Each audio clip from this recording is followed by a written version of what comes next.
Untitled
Attention! When Tozan was conducting a memorial service to Ungan's essence, he related the story of how he once had asked Ungan to reveal his essence, and Ungan had replied, "Just this." A monk who was present at the memorial asked, "What did Ungan intend by saying just this?" Tozan replied, "At that time, I almost completely misunderstood my late teacher's intent." The monk then asked, "Did Ungan know of just this?" Tozan replied, "If he didn't know, how could he speak thus? If he did know, why would he speak thus?"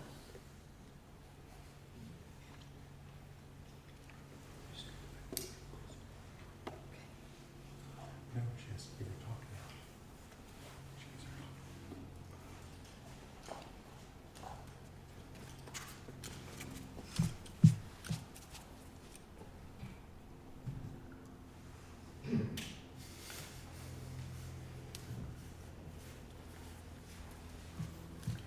So do I need to read it again?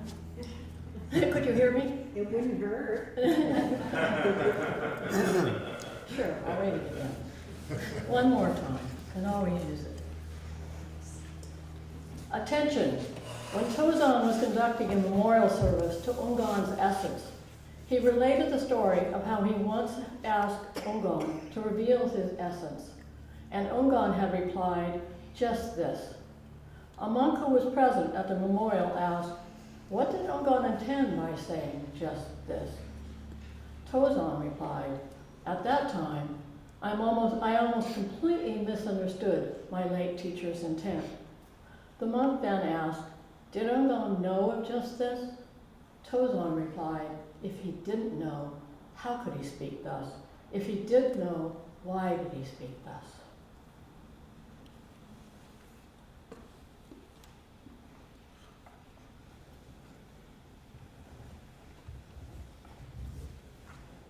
Good morning, everyone. Good morning. Thank you so much for being here. It's really wonderful to have my friends and my family here to help us celebrate on this occasion.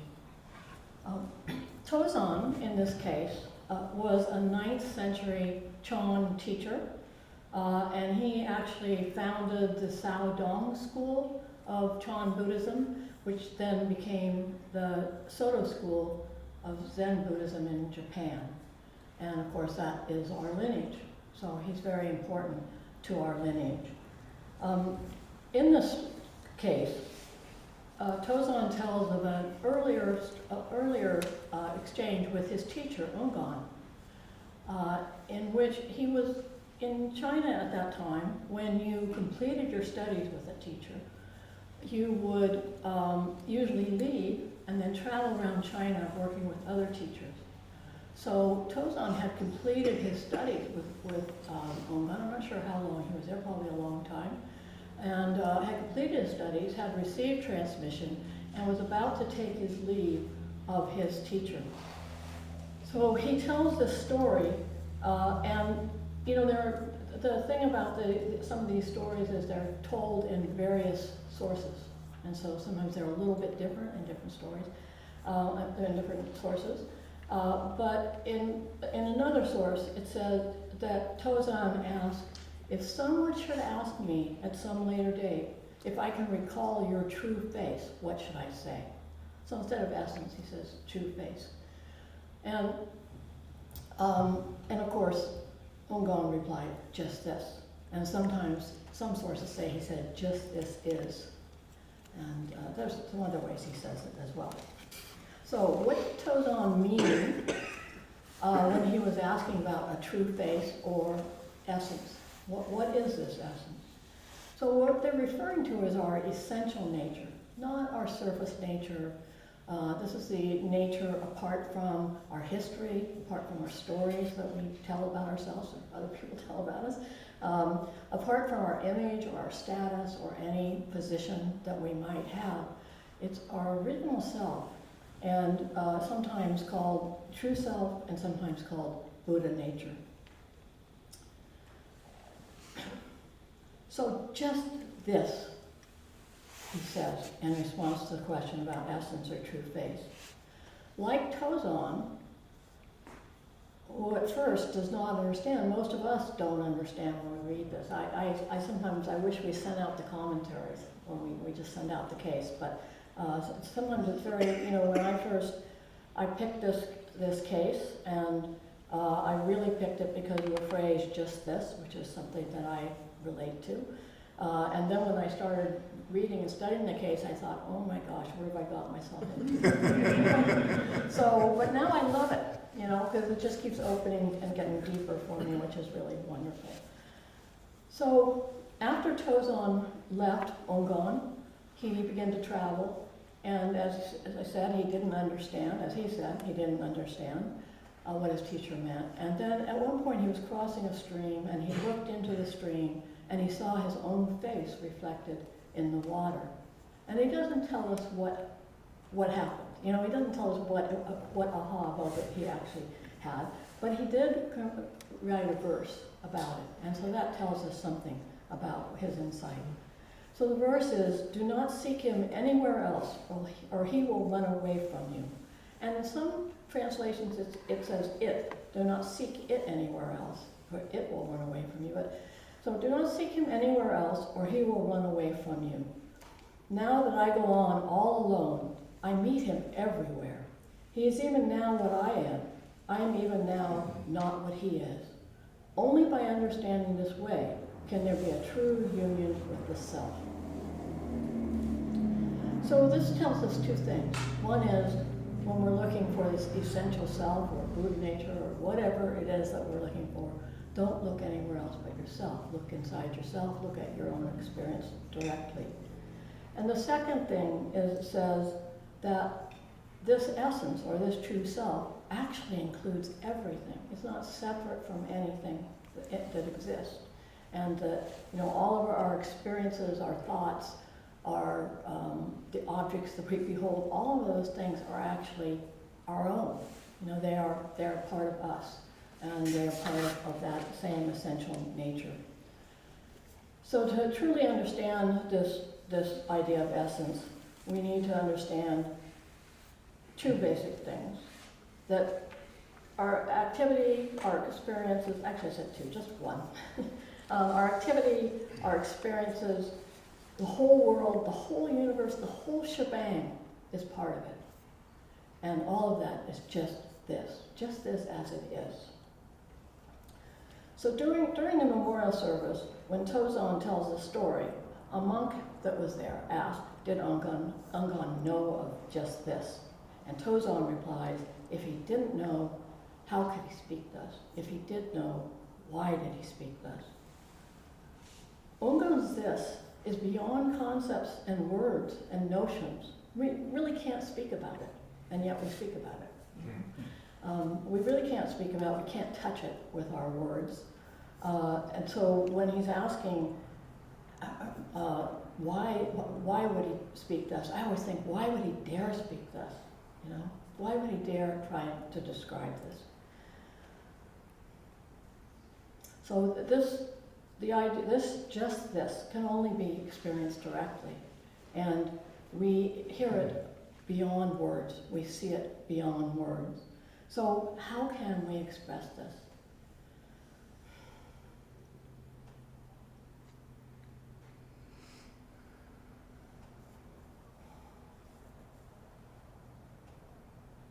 Could you hear me talking? So at another place, Ungan wrote a verse in another story. I'm not going to tell you the story. But he says, listening with your ears, no sound. Hearing with your eyes, you directly understand. So, this concept is beyond words and images. We don't hear it with our ears, we don't see it with our eyes, and yet we know it. It's always communicated. And I think for those of you who practice or have any kind of probably religious affiliation, that you have some sense of this. And the more you practice, the more you have a sense of it. And we don't know where we sense it exactly. It's not in our ears, it's not in our eyes. So we know it, even when we don't know we know it. It's always communicated. It's always shared. And Tozan got as close as he could get. He used very simple words, very few words, got as close as he could. It's like the finger pointing at the moon. It doesn't touch the moon, but it's directing, in some way, it's directing our attention. So just this, vast, luminous, unadorned, complete. This is what Ungan points to, our true self. Interdependent and interconnected with everything. This is our true nature. This is our true self. We are vast, luminous, interconnected, interdependent beings, utterly complete, all-inclusive, unobstructed, nothing excluded, nothing separate, alive and constantly changing.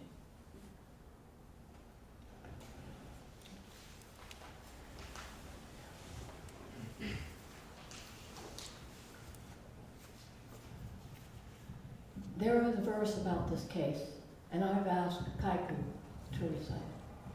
How could he speak thus, fifth watch, and a cock crows down in the forest of houses? Why did he ever speak thus? 10,000-year-old crane and cloud-piercing pine together grow old. The jewel mere lucidly tests absolute and relative. The bejeweled loom with shuttle flying, see the unstopped finish, the school style prospers greatly, rules mosey along, father and son transforming throughout their charisma expanding. How could he speak thus? Fifth watch and a cock crows dawn in the forest of houses. Why did he ever speak thus? 1,000-year-old crane and cloud-piercing pine together grow old. The jewel mere lucidly tests absolute and relative. The bejeweled loom with shuttle flying, see the unstopped finish, the school style prospers greatly, rules most the inexhaustible lion's roar. Freely, giving life, taking it away.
This is a 3-foot-long black snake.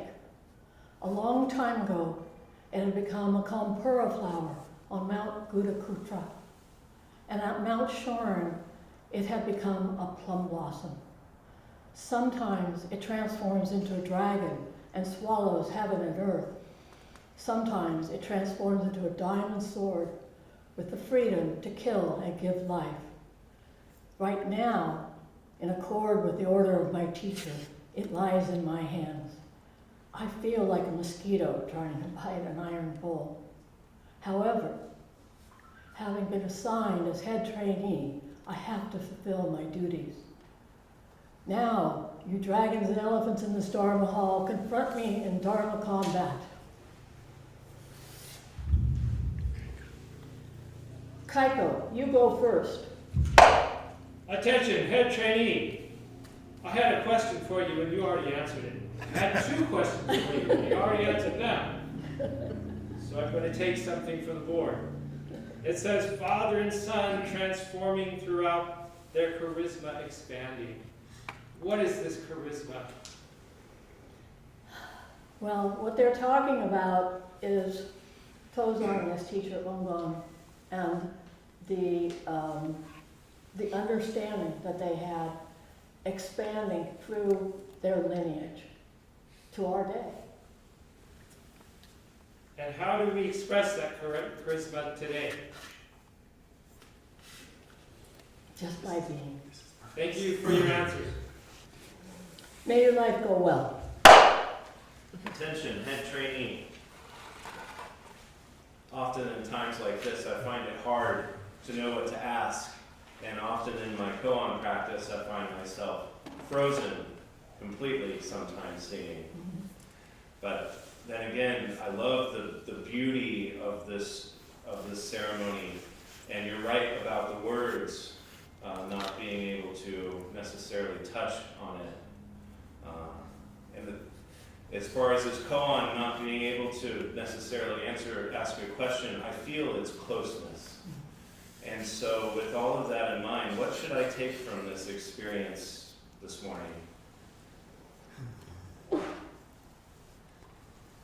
You know, for me, it's just trying to get close to that feeling, and as often as I can. You know, with all the distractions and all the thoughts we have, we forget. You know, we forget we're this connected being and part of a larger stream. But that's how I often feel in these questioning situations. I got it, but I can't express it always. It's very hard. It's very hard. Thank you for your answer. May your life go well. Eduardo. Attention, head trainee. The preface of this case speaks to me about the pitfalls of pretending to have things figured out.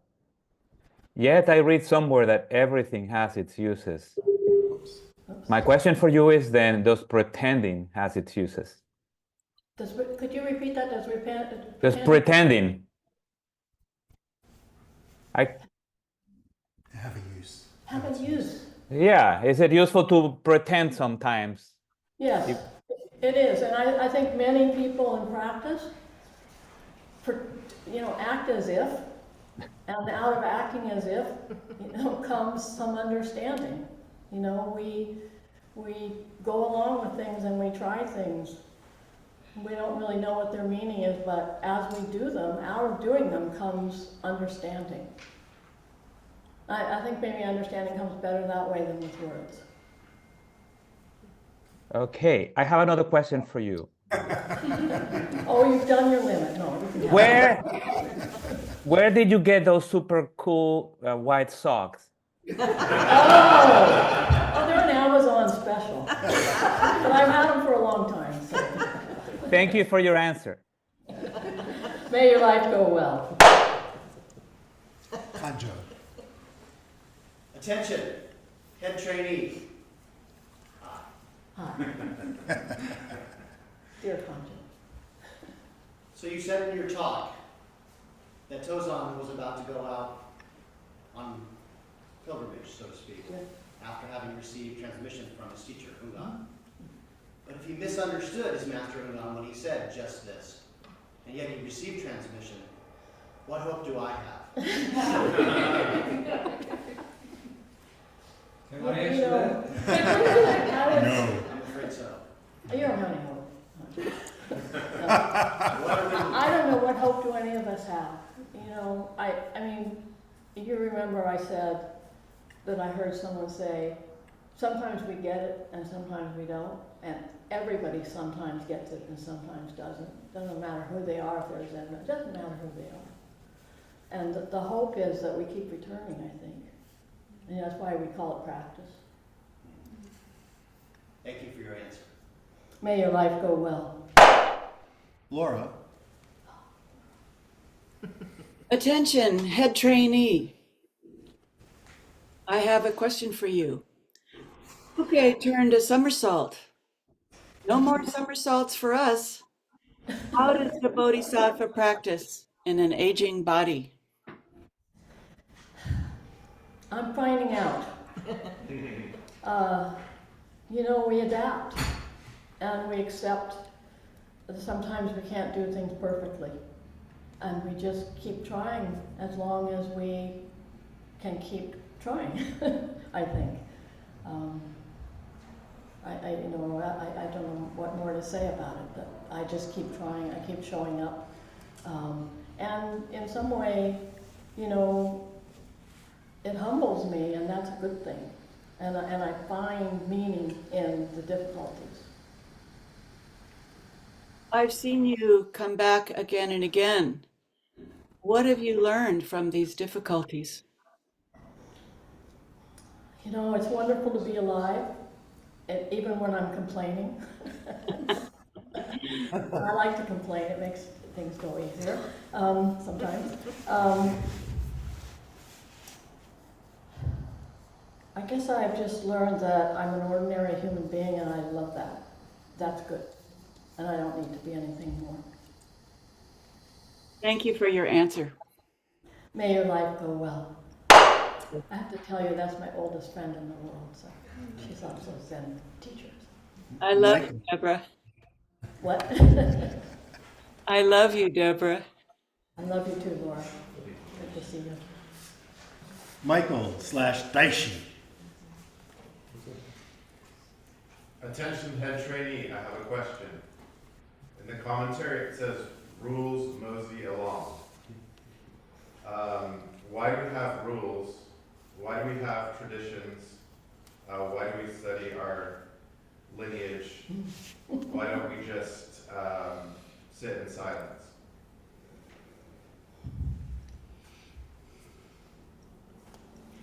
Well, the rules help us to, like, you know, when Eduardo was asking about pretending, in a way they help us to act in ways, and we learn from that acting.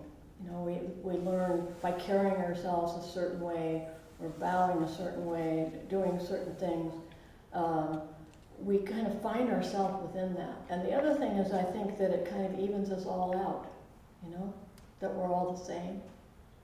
And boy, you asked a lot of questions here. Not a few hours. Yeah.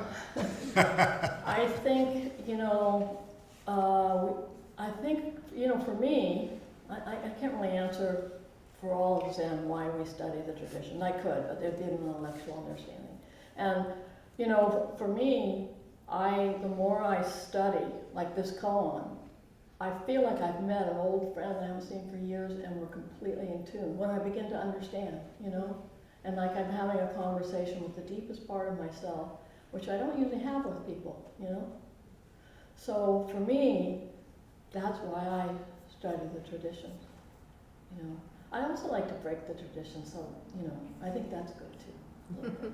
But that's just my opinion. You didn't hear me say that, did you? Was there more? Did I miss something?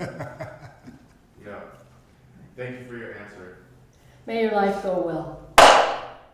Chikai. Attention, head trainee. If someone says they're in touch with their essence, how can I know? Can I ask them something, and does it matter? If someone says they're in touch with their essence, this is your question, and how can you tell? How can you know? First place, if someone says, I'm in touch with my essence, I probably go, just the fact that they said that, Like sometimes somebody acts so zen, you kind of go, well, okay. But I think it's, I don't even know where we feel it or know it, but we can feel a genuineness about someone, and but I wouldn't believe if they say they're always in touch with it, because I think we lose it. Thank you for your answer. May your life go well. Soji. Attention, head trainee. What is most present for you right now? Most present. Just having all my friends and family here, and my heart feels full, and talking about things that I care about very much. So my heart feels full. Thank you for your answer. May your life go well. Tetsui. Attention, head trainee. When asked what Ungan intended by saying just this, Tozan said, I almost completely misunderstood my late teacher's intent. Tozan studied for decades with Ungan and Yakujo, so to make sure I'm not misunderstanding, what did Dongshan mean when he said he almost misunderstood just this? I think he did. He's just being honest. He didn't get it. He kept playing, nodded and bowed and left and was puzzled. But I think there's many things. I think it's like koans. If you're doing koan practice, you know this, that oftentimes you have no idea. You can't get a grasp on it at all, and then suddenly at some point it becomes clearer to you. And I think part of it is that it's the language. It's. And I also think he had to find it for himself, but I agree, here we think we have these ideas that somebody gets transmission and they've got it, that's it, permanently, forever. I don't think that's the way it is. I think that, as I heard someone say, sometimes we get it, sometimes we don't. And he just didn't get it at first. And I think most people, when they read this koan, didn't know what the heck he was talking about. Thank you for your answer. May your life go well. Taikon. Attention, head trainee. Lots of words. What is your essence right at this moment?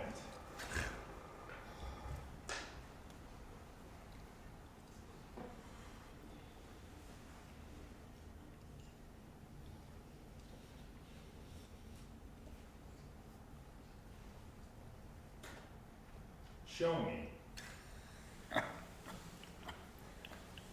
What is your essence?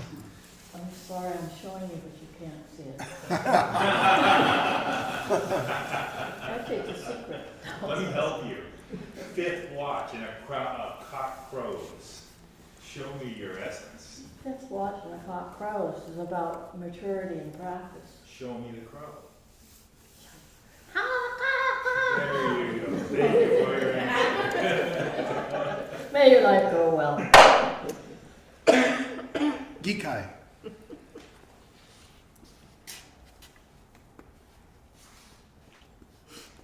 Gikai. Okay. Attention, head trainee. Stand up, Gikai.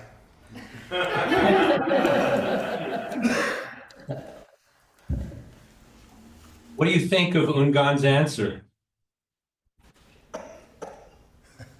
Actually, I love his answer. But I also think, he, again, it's pointing at the moon. It doesn't quite touch it, but it comes as close as it can come. I mean, we have other teachers who've held up one finger, who've answered, Tozan answered in his own way with 3 pounds of flax, if you know that koan. But I think his answer brings us right back to right now. That's it. But it didn't bring Tozan to right now, did it? It what? Pardon? Did it bring Tozan? Did it what? Did it bring Tozan to right now? Oh, did it bring Tozan? No, I don't think it did right then, but I think when he looked in the water and he saw himself, I think that it brought him to right now. I don't know. We don't really know, but that's my idea. So if you're asked, what is the essence of Buddha? And you were to answer just this to Sensei Shogun in face to face, what do you think his response would be? Well, We could go ask him right now if you'd like. no, I know. Because when I was doing Moo, that was my answer. Just this. You know, almost out of frustration, but just this. And he accepted that. But I think it depends on, you know, if someone says it, if they're just mimicking, that's one thing. If it's heartfelt, that's another thing. So what is the essence of Buddha? Just this. Anything else? No, you might go look in a mountain stream. No, I'm sorry. No, just this. Thank you for your answer. May your life go well. Betsy. Attention, head trainee. You've expressed your devotion to your son over the decades, and put your own self-interests on hold. I would just like to ask, how is your son today? He's very well, thank you. Very, very well. Thank you for your answer. He's wonderful, thank you. May your life go well. Charles on Zoom. Do you have a question? No. So we're going to open it up now. Is there anyone in the room who would like to ask a question? You're welcome to challenge her understanding.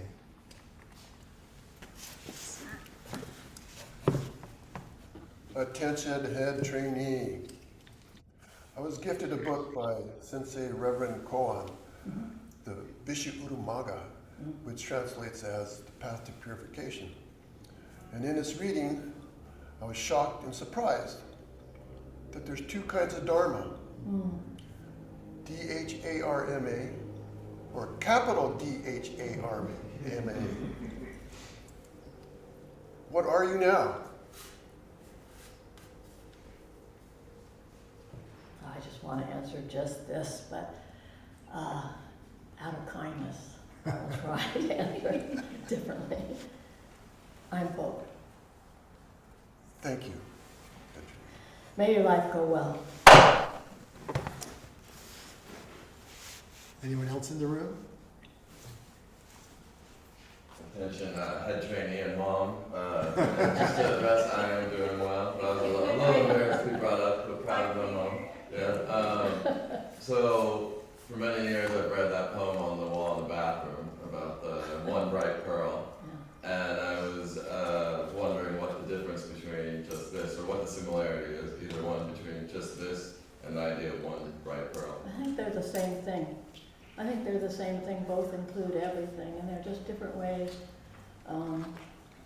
Dogen, who wrote One Bright Pearl, is always so very poetic. And he uses a lot of words sometimes. Whereas Ungan used a few words. Yeah. Thank you. May your life go well. Anyone else? Yeah. Head training. This awareness that you've shared with us of just this, how does that impact your relationship to the subject matter of your paintings. Mm. And what role does it play in those paintings? Yeah. Well, I've talked to Sensei Shogun a number of times about this, but I go through the same thing in painting that I go through in putting together a talk or trying to understand a koan or trying to understand something. And usually, you know, I'm all concerned about the subject matter, the placement and the colors and the things like that. And then at some point I almost have to get mad and just say, it just needs to be this. It just needs to be pulled together, and you have to let go of all the structure and the other things, and you just have to be entirely, almost jump into the painting, be totally involved in the painting and pull it all together. So I guess that answers it. All right, may your life go well. Anyone else in the room? Anyone on Zoom? Charles, do you want to unmute? Can you hear me? Yes. Yes. I didn't really have any questions. Well, then you're. So I'm not sure why you're calling on me. Did I click on something that You made it look like I? You signed up on the sheet to ask a question. Oh, I'm sorry. Yeah, I didn't think that was gonna work. So I'm sorry. I don't have a question. That's okay. I'm kind of new at this combat stuff.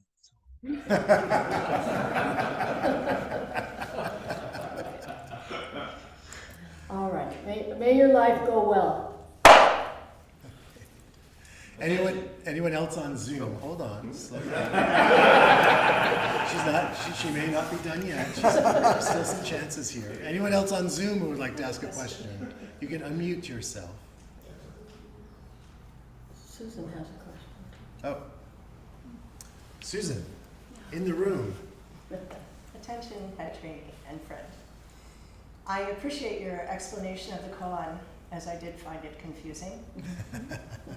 However, it was affirming to know that I found some understanding in just this. You spoke of times when we have it and times when we don't have it. How can we know our essence is there in those times when we don't have it? You know, for me, when I sit, when I meditate, I almost always get in touch with it. You know, even, I mean, you know, you start sitting and your mind's going a million miles an hour. It takes you a while to quiet down and to be able to hear everything that's going on. And part of what's going on is this kind of base essence, solidness that flows underneath it. And I think, you know, I don't remember a lot of times to stop when I'm in the most stressful situations and actually re-root myself in the essence. You know? But sometimes, even like when we were waiting out there, and I'm starting to get nervous, you know, just looking at the trees, and just feeling not separate from them. Taking a breath. There's lots of ways. Feeling your feet on the ground. Thank you, Patrick. May your life go well. Oh, we have another question.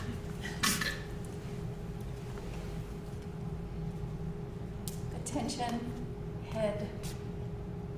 What is trainee? Trainee. Yeah. What is meant by the people being dragons and pearls, and how does a person get to be one or the other? I mean, dragons and elephants. Dragons and elephants. Dragons and elephants. I'm not sure I know the answer. You know, it's it just comes from Chinese and Japanese culture, Chinese culture really, as far as I know. I would like to be an elephant. You would like to be an elephant. You can be an elephant. You are an elephant. Thank you I for can your see it, answer. absolutely. Thank you for your answer. May your life go well.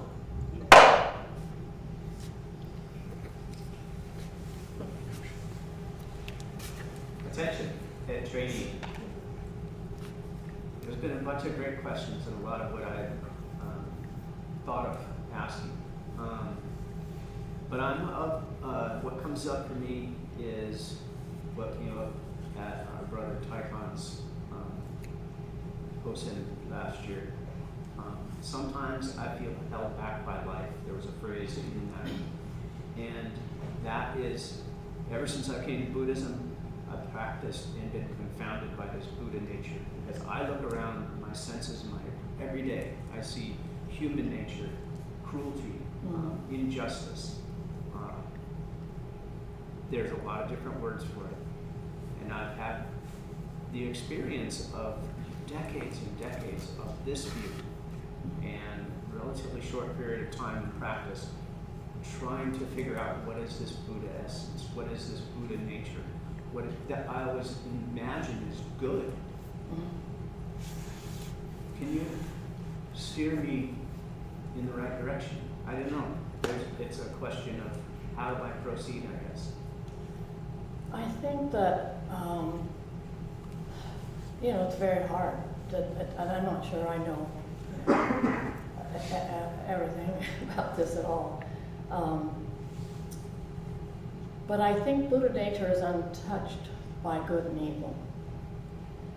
And yet, all the good, the bad, the ugly, all of that is also included in this larger flow of energy that is the universe. And but I think Buddha nature, I always feel like it's the source. It's like the deep ocean versus the waves. And the deep ocean isn't really touched by the storms on top so much. But it also includes them because the waves are part of the deep ocean as well. I don't know if I'm answering it, and I think this is the problem, that it's words. They're a big problem for us, and it's why so many teachers, when asked questions like this, do something physical. I'm just not that tricky. But I think you answered as well. Here's the example: is what came up for me was to take refuge in the Buddha, take refuge in the Dharma, take refuge in the Sangha. Yeah. And so I got it. Yeah. I want to tell a story just right now. I think I told you this story, but I'm going to tell it anyway again. But many years ago, when I was first going to move into the San Francisco Zen Center, I stayed with my friend Laura in San Francisco for about a week or so before I moved in. And one night, just a few days before I moved in, I had this dream that there was a bomb or something went off, and my body was writhing and screaming and everything, but inside I was okay. I was okay. It was just, this is it, I was okay. At that time, I was a neophyte Zen person, knew nothing. So the reason I remember it is not because it was so prophetic or something. It was because, actually it was prophetic, because I moved into Zen Center a few days later, and somebody bombed City Hall, which is just a few blocks away, so I woke up in the middle of the night with a bomb going off, so then I remember the dream. But now I look back on it, and what it helps me think is that people know this long before they know it. That we all know it, we're all in touch with it. But we're so distracted. We're distracted by our own head and by trying to understand. Understanding is kind of not so good sometimes. Anyway, I'm going on, sorry. Thank you for your answer. May your life go well. Everyone, please say thank you for your answer. Thank you for your answer. May your lives go well.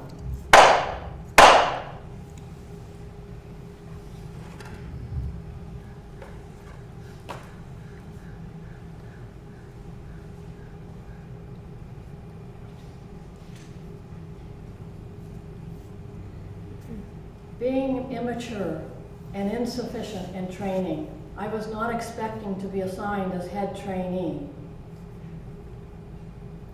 I feel as if a crime has been committed, which fills the heavens, and there is no place on earth for me to hide.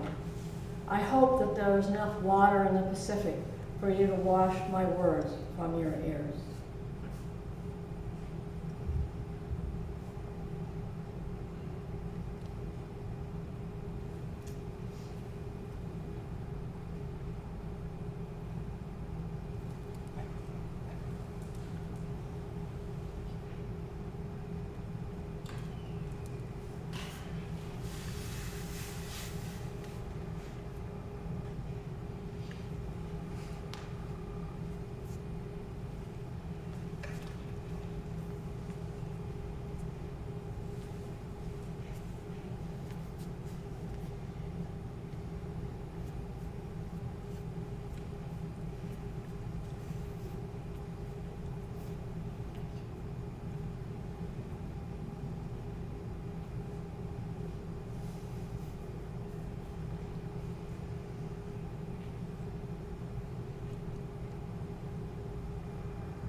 cold snap to cap the year's Trainee Hossen ceremony to broadcast the seeds of Dharma.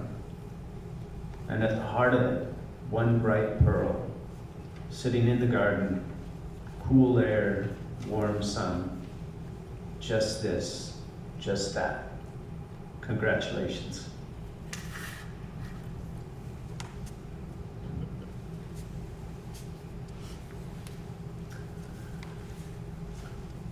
For Head Trainee Fuku-an. Beneath a shining beaver moon in a painted sky, an iron bull pierced through completely. Ouch! In the depths of autumn, a marvelous, fragrant flower blooms. Congratulations. Laura? For my dear friend, an artist out of sync in the suburbs. You find your people making art, opening the doors of perception. You study painting with the best and create your own vast clouds, radiant lemons, mystical mountains, the tender face of Buddha. At Tassajara Zen Mountain Center, you meet your true self, sitting for long days and deep nights, chopping wood, carrying water.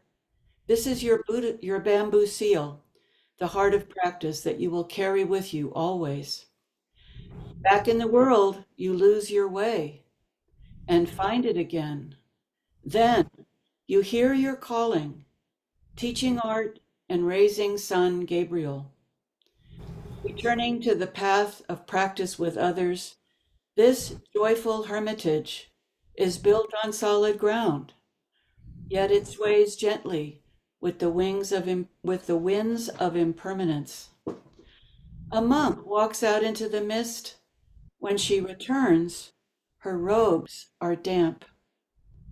Great congratulations.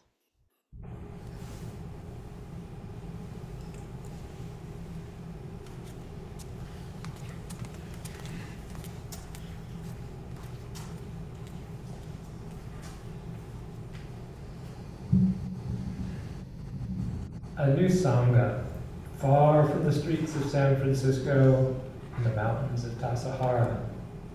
A lifetime behind you.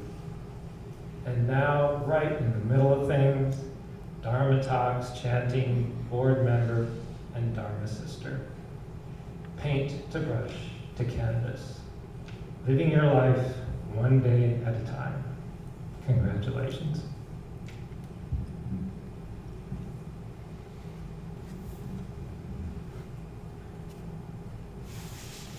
A bright moon presides over a clear, crisp morning, and that famous finger points to the moon, and the moon points back. Just this. Dear Fuku-an, Dharma sister, friend. From Tassajara to Crow's End through life's many, many twists and turns. Many roads, but always turning and returning to this one bright pearl. Congratulations, and thank you for your practice.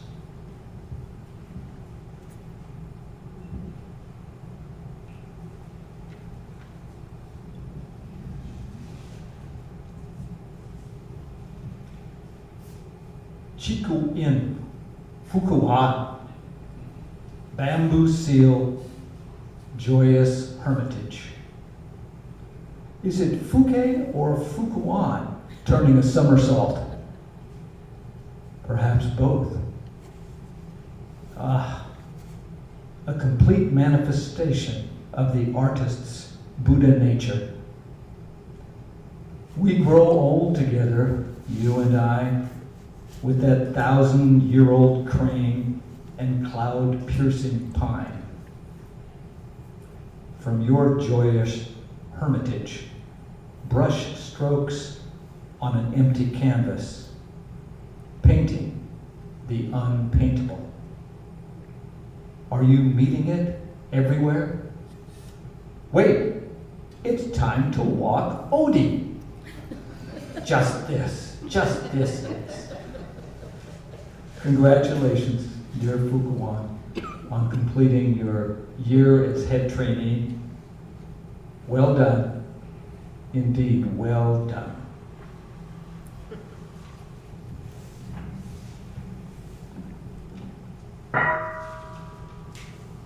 May this dana be extended to all sentient beings, and may our sincere vow